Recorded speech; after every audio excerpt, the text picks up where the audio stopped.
Hello, today I'm backstage at the Dominion Theatre in London, where I'm meeting the beautiful singer Patti Russo, who's starring in the big West End hit Notre-Dame de Paris. Patti, welcome to Chat Show. Oh, thank you. First of all, what made you want to tackle the leading role of Esmeralda in a stage musical? Well, I can very much relate to the character of Esmeralda because I am a gypsy girl back home. How are you? Travel quite a bit, never in one place for too long, and so that whole spirit, that fire, that not knowing what's going to happen tomorrow, it's very much a characteristic of me. Is this your first stage musical? First West End debut. Isn't that great? Tremendous. And such a I was so excited. Yes. I was so excited when I got the call for it.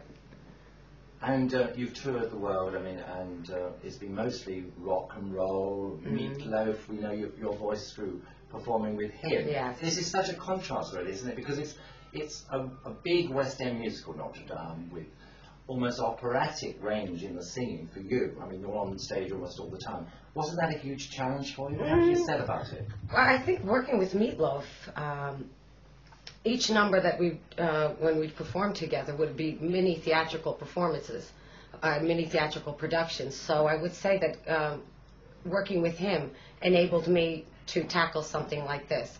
Yes, it's very challenging. It's very much more disciplined than rock and roll, I must say, because you have to you become the character as opposed to in Meatloaf songs you're the character for. Well, in his case, for 10 or 15 minutes, because Jim Steinman writes such big pieces of music. But then you can switch characters, whereas here it's a continuum of the character. I wouldn't say it's challenging in so much as it's nice to have that continual flow, because you really become the person more so than in Meat songs, that you become the witch and the victor and the victim in Meatloaf world. So I'd say here it wasn't that challenging. And of course in Battle of Hell, doing those videos, it's just for a very short time compared to be on stage for 3.5 hours, isn't Exactly. it? And do you like the fact that you're coming to a theatre every night? I mean, that must seem strange after touring different cities. I mean, you played Madison Square Garden, Wembley. Well, Wembley at one point, I think we were called the house band because I think Meatloaf did 11 shows in a row. So it was going to Wembley every evening. So, no, this is kind of like home base. It's quite nice. It's quite comfortable. At least you know where everything is. And you don't have to scour around an hour before you start getting ready for makeup to find out where's your room, where's catering, where's this, where's that. So it's not bad. Now, Esmeralda, she is the love object of the Hunchback of Notre-Dame. Mm-hmm. How did you set about creating her? Well, I took from the original Victor Hugo novel, which the play is, they wrote the adaptation directly from, whereas in Disney you have a totally different story. In reading the novel, drawing from that's where I got who Esmeralda was. There was different interpretations that I've heard of in the past, and people would approach it differently. But I just kind of sunk my teeth into what I read in the novel and tried to make her evolve. You certainly do. Isn't it rather uncomfortable running around barefooted? Yes, it is. Yes, it is, and I want weekly pedicures. Now, there's one moment I watched, I couldn't believe it. You obviously have a head for heights when you're right on top of one of the towers, which move out from part of the cathedral. Right. Are you not worried about heights? You're out there singing? Well, the first time I had to do it, I was a little bit frightened because there's nothing to hold on to. Surprisingly so, there's no. I thought there would be these like retractable handles. So you really you have to be very careful and just plan when you're actually going to move and place yourself at a certain time and be steady, because you can't speak to the person who's actually moving it. So there's someone under there. It's a living column. Have there been any difficult moments in the production for you? Yeah, there was the hanging. I think we had a problem once with the hanging. I got all tangled up. and the noose never came off. And then there was one time where, because they're very, very, very careful and to ensure that everything is, you're harnessed in properly, otherwise they will not even attempt to lift you.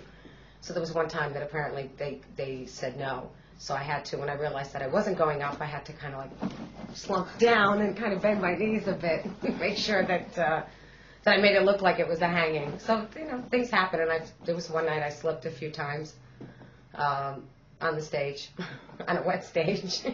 But it worked. Nobody knew in the audience. The cast loved it, though. They got a kick out of it. Twice in one night. I wouldn't think you'd want something to go wrong with the hanging sequence. No. Otherwise, I think they said they would have brought me up the way the cords and the harnesses were positioned, that I probably would have started spinning uncontrollably. So that would have been interesting.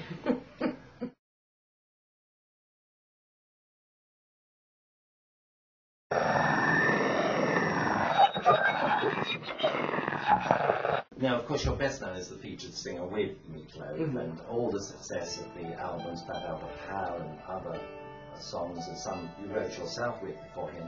How did working with Meatloaf affect your own career? Let's see.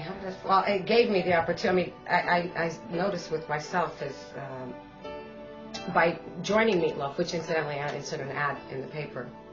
That's how I found Meatloaf. It was an ad in the Village Voice. Yeah, they were getting ready for the tour. They didn't have a singer to tour. But taking things like that from, I'm getting a little lost there on the question. Taking things from Meatloaf's experiences that just keep going on. Everything is always an experience. So I don't know. I don't know if I properly answered that question for you right now. Yes, you have. Yes, and working with such a wild character. I mean. He's not a wild character. He's a big teddy bear. He is. Is he? He is. He loves to play card games, loves to play games.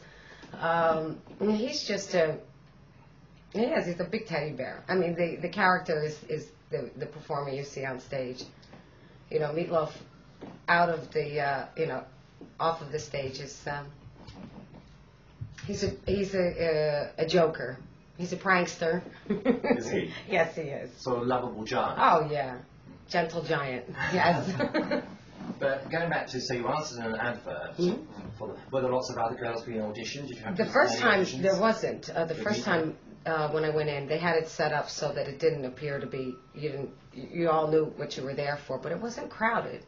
But then when there was some changes and some things happening, I wasn't sure I got the audition the second time that I went. So unbeknown to me, and Meatloaf tells everybody the story, and it's true. They actually watched me from the window when I left the studio, and I was so frustrated that I kicked a bus, New York City bus that went by. And they saw that. He's like, that's the girl that I want for the tour. So that's how I got the gig. Answering the ad and kicking the bus. You had to wear all those sexy outfits. Do you mind wearing those? Well, we modified them a bit. Yeah, I'm very self-conscious, about things like that. But, we bring some humor into it, too, which it's always tongue-in-cheek with Paradise and whatnot. So I worked on that, took care of that. Now, you've also done the soundtrack of the new Jim Carrey film, How the Grinch Stole Christmas. Yes, I did, but my name isn't. My name does not appear. The song is called Perfect Christmas Night. It is me. It's track 8 on the soundtrack. I'm very upset, Trans-Siberian Orchestras, because I've worked with these guys in the past. I did a rock opera with TSO. And I still don't know why my name isn't there, but it is me. I'm sorry. I thought it must be you when I heard the voice. Yeah. But it's very naughty they haven't put the name there. I'm very, very... Are you taking any action? Well, we'll see. I'm going to call one of the guys from The Sopranos up and see what he could do. Is he going to be strangled? Wear perhaps little cement shoes. It'll be Christmas, in Christmas colors, of course. But. Tell us something about your life. I mean, how did it all begin? Where did you grow up? And did you want to be a singer immediately? Yeah, I think so. I wrote my first song from...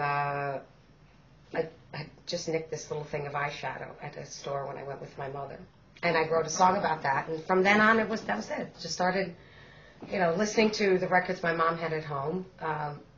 Cher was one of my biggest idols. So I could do a great imitation of Cher. So I used to be in the mirror doing this, holding my mother's candles from the dining room table or my hairbrush, and I just played for the mirror, played for the cats and the dogs. How old were you when you did that? Probably about 9, 10 years old. Yeah. And did you have training, vocal training or acting training? No. I mean, that was funny because Meatloaf asked for that when that was one of the requirements to do the tour. So, of course, I stretched the truth quite a bit and told him I did. And a few months into the tour, when things were, we were settling in, I was like, well, how's my acting meet? Because I've never taken acting lessons. So you're a natural? I guess so. It must be in the family genes. What about the family? Were they in theatre at all? My mother used to, not professionally, but my mother growing up in Italy would set up these little performances out in the hills of Benevento and charge all the kids and put on these little performances. They do operas, they do little puppetry presentations. So I think it's definitely on my mother's side of the family. And I do have some relatives, unfortunately, that didn't take a professional approach, but they have phenomenal voices, phenomenal. So. Did anyone influence you about going into show business that early? In my family, no. Not in your family? No. But I think they allowed me the freedom, and just as I said, as my mother would be playing these certain records, I grew up listening to a lot of Italian music as well as American music, and it was like, I like this. Oh, I could do this, and they just let me go. It's a very tough profession. I mean, here you are on the West End stage, starring in a very successful musical. How did you break through? Are you a very determined person? Yes. How did you cope with rejection? Or wasn't there any? Well, for this one, there actually wasn't an audition set up, and when I found out about the role and had seen it performed in Las Vegas, and I knew that this is definitely something that I could do. I booked a flight without having an audition out here. Did you? Yes, I did. And I came out here and met with them, and I got to get, if I'm determined to do something and I know that I honestly can do it, that's it. I would have been I probably would have still been rowing, but I would have been here. I would have been here. But in the early days, how did you break through? How did you get people to actually recognize you in the early days? A lot of rejection. A lot of rejection. A lot of people, you're going in, bringing demos of your songs. And, ladies and gentlemen, will all those involved in this afternoon's class please make their way to the stage as the class is about to start. Will those involved in this afternoon's class please make their way to the stage as the class is about to start. I'll show you that. I'm the same with you. Okay. You go in there, prepare, come in with your demos, and I'd be ready to perform a song, and they'd be worrying about who got the hamburger with cheese and ketchup and all that, and you just have to stand there and kind of be, okay, do I open up my mouth here? This is wasting my time. It's a lot of rejection. You got to take a lot. You take a lot of hurt. I mean, I've put my family through hell with this, but it's not for everybody. But if you have the determination, the sky's the limit. That's what I say. You can create your own destinies. What would you say has been the biggest moment for you in your career? Well, definitely Meatloaf. Yeah. Yes. Yeah. That was the big one. I mean, I had some small success doing like jingles, which are doing the voiceovers, and you're actually singing on televised commercials. I had some success with that. Then I appeared on this talent show that Dick Clark had done. I answered again an ad in the paper for that. Village Voice. And but Meatloaf, I'd have to say by far, it definitely opened everything up. People had heard they saw a face now to The Voice, which was a struggle, and trying to get, because Pete's such a big guy, you have to come around. It's like, I'm here. Now, you've been constantly touring. Did you not ever get tired of touring? No. You don't mind it?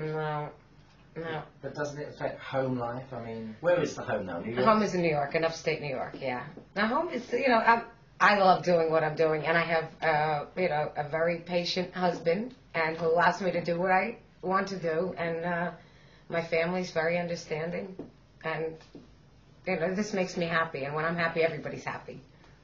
I'm sure. How ambitious are you? What would you really like? What would you really like next? You know, what do you think? What would be your dream? Well, I'd like to put together an album in other languages, similar to what Julio Iglesias had done. I mean, because I speak in Italian, I've sung in French, Greek, Portuguese, Spanish. I'd like to try something like that. I'd like to put something together like that. That's like the next step. But I also want to, you know, and to be out there touring. You sing some very beautiful songs in Notre-Dame. They have beautiful. Are you planning to put out a single out of one of the songs, perhaps? Oh, if I was asked, I'd love to. I believe there is a soundtrack already out, but That's a French soundtrack. there is an English one as well. Oh, right. Yeah. Yes. Yeah. But if I was asked, I would love to have Richard and Luc Plamondon if they would write me at. The music's phenomenal. I mean, the show is. You've seen the show. I mean, it's unfortunate that from what the critics have written about the show, kind of like, well, they think it keeps people back, but I mean, the audiences have been here. They've done over 240 something shows. It's amazing. It's amazing. For right now, I'm happy here, but long term, definitely keep going and going and going.